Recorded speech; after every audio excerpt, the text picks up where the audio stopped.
Good morning, good afternoon, good evening, however you have found me. I'm just thankful that you're here with me, joining me on week 45 in our book, Queen of the Castle, 52 Weeks of Encouragement for the Uninspired, Domestically Challenged, or Just Plain Tired Homemaker by Lynn Bowen Walker. Now, this week's topic is keeping Christ in Christmas, and it's a really neat opportunity right now, because being in November, we're starting the holiday seasons, and most of us are already out there working on buying gifts and so on and so forth. Boy, I say that a lot, I realize, so on and so forth. And I know I am at this point. I'm already buying for my husband and my children and my grandchildren, my granddaughter and soon to be second granddaughter in January. And but I'm also thinking about Christmas with extended family and those gifts. And I had mentioned to my husband last week after I had recorded this that, hey, we remember that this is the year that we take the nieces and nephews somewhere, right? And he said, oh, yeah, that's right. Do you have any ideas? And I had to stop and think. And our kids are older, and and nieces and nephews are getting older too, so what kinds of things would be of interest to them? So those are those things that we have to really kind of take a step back and think about it. And then again, what are we going to do for our brothers and sisters? And I usually pick up something for them as well, but ended up having a list, and so we have now this running list so that we have something to go off of and figure out. Also with that, there is one of our relatives or one of my husband's brothers is in Washington, and for them to make it to Christmas sometimes is not feasible because of weather, and they've actually decided that only every other year they're going to come for Christmas. So this year they're not coming for Christmas, they're coming for Thanksgiving. So we need to make sure that we're ready for that, and they're not going to stay the night Thursday night, so we need to make sure that we have whatever we need to, at least ahead of time, so that we can present that to them. So it's really one of those things where we're already preparing, so that's why I'm back to where I'm coming from. Starting now, thinking ahead, what are the things that we want to do so that we can focus on keeping Christ in Christmas. Now she talks about her women's Bible study group and how they had studied the book of Luke, and how that was just really kind of a neat segue into the holiday season for her. There's also, she talks about Advent calendars or Advent books, and so our church, we used to do an Advent Wreath workshop, and we haven't done it for a few years, and I'd love to see it come back, and I'm sure it will, just going to take time. But our church actually came up with this, and it is I'm not sure where they garnered the information from, or if it's a Mod Podge of stuff, but talk about where it all began. And it says the tradition of celebrating Advent originated sometime around AD 581 to accomplish the same goal of centered focus on Christ in preparation for the holiday itself. It began as a 3-week celebration to incorporate the historical coming at his conception and birth, his abiding and sacrificial presence in the present, and his final coming on the day of judgment. It was a call to stay alert and watch. And so that was kind of a neat that it talks about that and how keeping the tradition alive. And then it goes into these different, each Advent, there is a scripture, lighting of the candles, Bible reading, there's a thought, carols that you could sing that go along with it, and a prayer. So this was a really neat book to get us started as a family. Another thing, and last week I talked about the fire, right? Well, this has survived the fire. I don't know if you can see the damage there. We bought one for my daughter and her husband, since they have their family now. But this one I love as well. You could do this every day of the week, and so that's kind of a neat one. That's what we used to do when our children were younger. Now that they're adults, my husband and I have been doing it a little bit. It's just a little different, and it has just different stuff in here. It says time machine, and so it's talking about Egyptians and candles and things like that. So that's kind of neat.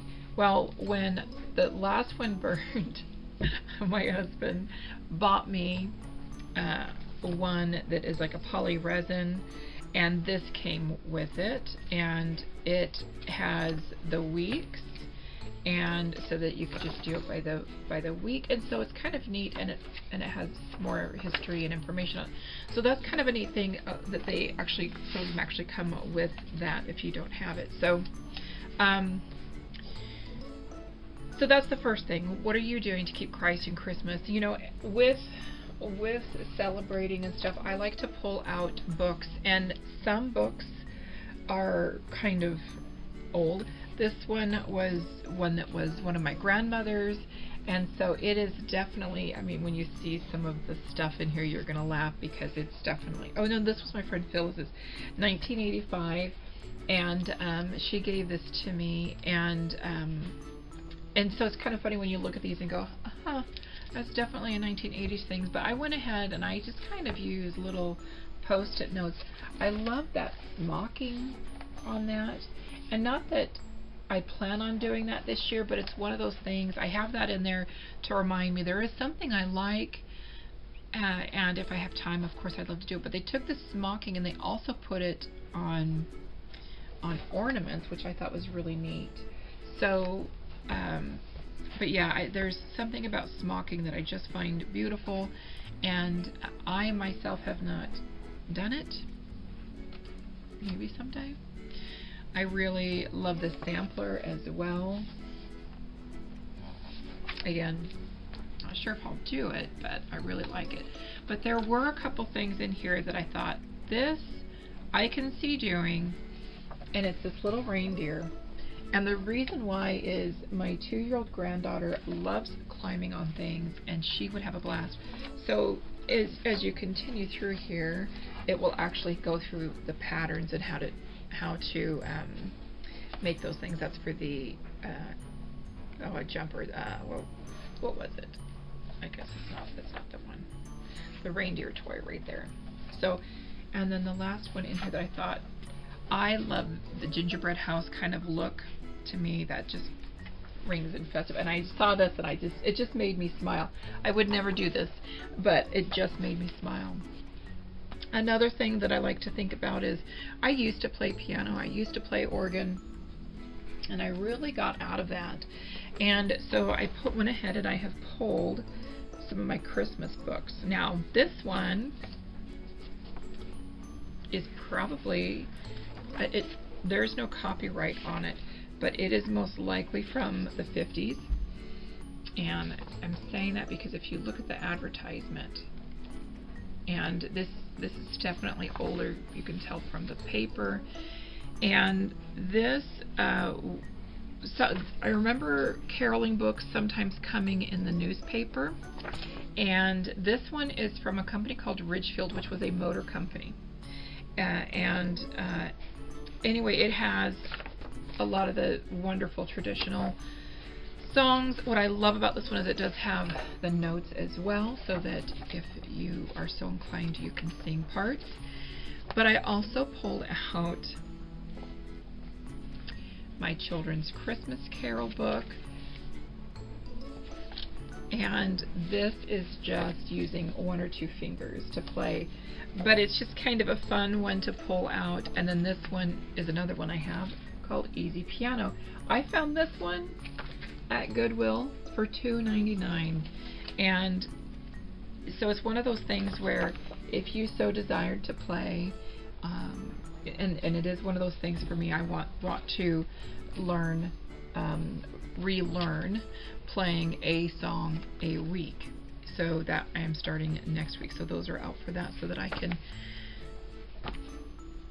can praise God by learning some of His wonderful songs that we sing to Him, but also be able to play the piano while doing it. We have a keyboard that I can use for that. This time of year also brings many opportunities to serve, and there's so many different organizations out there. So there's, now's the time to think about it so that you can plan it with your family.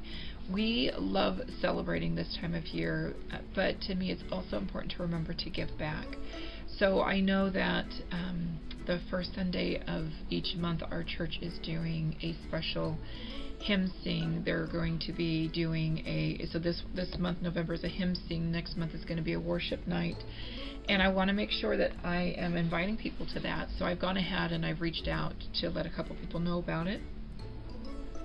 But also our church is planning on caroling, and our church is also doing something where you're collecting toys for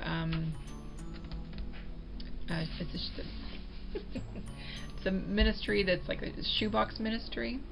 And so I mean that's just going out and buying a few things. Well, I'm going out and about tomorrow, and so I want to make sure that I have that list of things with me so that if I find them, I can purchase the items that I need. And everything has to fit in a shoebox, and then it gets mailed to children who are in need of these different things. So my goal is to do the older kids. It's easy to find younger children things, but they have this great list of things to go. So you could do something like that where it's, you know, the time that you're spending is shopping, if that's your love language, which it's not mine, but it's going to be fun. I'm going to enjoy that because some kid somewhere is going to receive hopefully things that they really are excited about. So there's that. You could volunteer at a homeless shelter passing out sandwiches, or you could volunteer at a mission serving a meal. You could sign up to help with Meals on Wheels. You could sign up at a senior center and volunteer. There are sometimes volunteer opportunities in the library. There's lots of different things that you can do with your family or by yourself, whatever it is you prefer, but make sure you plan that. I've already signed up to help with the next play at our local theater, Nuts and Bolts Theater, so I'm very excited about going to that. So I get this last time I monitored for COVID, and then, temperature checks, asked the questions, and made sure they were masked up, and then I also helped with the concessions, and that was a lot of fun to be able to do that. Well, she goes on to talk about trying to remember to pray, and it is easy to get caught up in all of the beauty of the season with the lights and the decoration and the singing and all of the other things, but making sure that you take time to pray and thank God for those for these many opportunities. I also think it's really neat to think about the different ornaments we put on the tree and what do those things mean to you. Some of us put a star, some of us put an angel on top of the tree. Ours is an angel, and just because it was one that I thought was beautiful. But what does that angel and what is the purpose of that angel, or what is the purpose of some of the shiny stuff I put on there? What does that represent to me? The candles that I burn, if there's a fragrance to them, just all those different types of things. What does that do to help me just really get back into why I do it? Not just for the beauty of it, but why do I really do it? What is it really reminding me? So I hope that you've enjoyed today's little sharing, and I just want to encourage you. We cannot do it all. It is important that we learn to balance life, and in my day planner, that is the theme of the month, is balancing it all. And it doesn't mean I have to do everything. It's learning the correct balance in my life, and in not just one area, but all areas of my life, and just really focusing on those things that are really important. And it's okay if some things don't get done. So it's okay if I don't clean the toilet every day, but it's important that I do clean the toilet at some point. So just finding what is necessary to balance life, to balance your home. And next week is one of those that's a little bit challenging for me. Week 46 is called Companies Coming, Hospitality, and I don't think I'm great at hospitality. This home that we have, I am super excited about welcoming people into our home, and we are having an open house this month, so I'm really getting outside my comfort zone by having a lot of people over, and family and friends, and I don't know who's all coming because I just had it as an open invitation, but the cards are out, invitations out, so I hope you're doing well, and I look forward to meeting back here with you on week 46. Take care and blessings.